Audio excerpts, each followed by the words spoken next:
Absolutely. Absolutely. I was only talking to a taxi man about this about a week ago. Yeah, absolutely they should.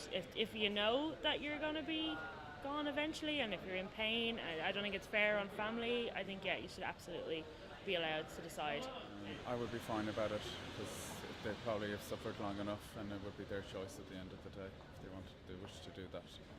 Yeah. Yes, I'm in favour of euthanasia, of course with limits and with some rules, and yes, I'm definitely in favour of euthanasia. If that's what their wish is, I suppose they should be. I don't think we should have a right to determine what other people should or should not do. Yes. Yeah. Because they know themselves, it's them that's making their own decision. And at the end of the day, like, it does happen. It does happen in hospitals and that, where morphine is pumped into terminally ill people to make them pass away quicker. So I think if the person decides themselves, I think they should be allowed. I'd probably say yes.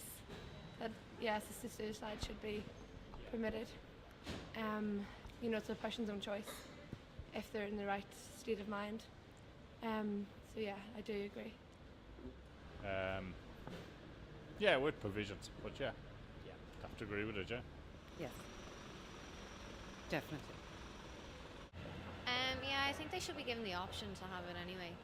As somebody who works in the healthcare sector, I do believe that it is assisted suicide is something that should be definitely looked into by our politicians and so on, so that we can have a clear line of, when can people be helped. It's up to the individual, and I think the family should carry out the request of whatever the patient wants or the person wants.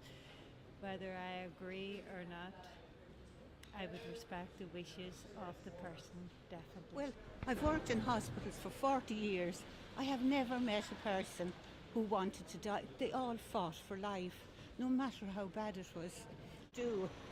I do believe in the sanctity of all life. I think that I'm not entirely sure how I feel about it, but I lean on the side of yes, they should be allowed to, depending on the situation, depending how their family feels about it. I think if someone did feel that they couldn't face that they should be allowed that option. Yes. Because really I think it's their choice. Ultimately it's their choice, it's their body. I think they have the right to decide, but obviously they have to take into consideration their families' views and everybody else's view, but on balance, yes. Absolutely. I don't have much to add to that, but absolutely. Why wouldn't they? There is a referendum. I would certainly agree to that, because in this day and age, with medication that people can be on, they can live for an awful long time, but what's the quality of life?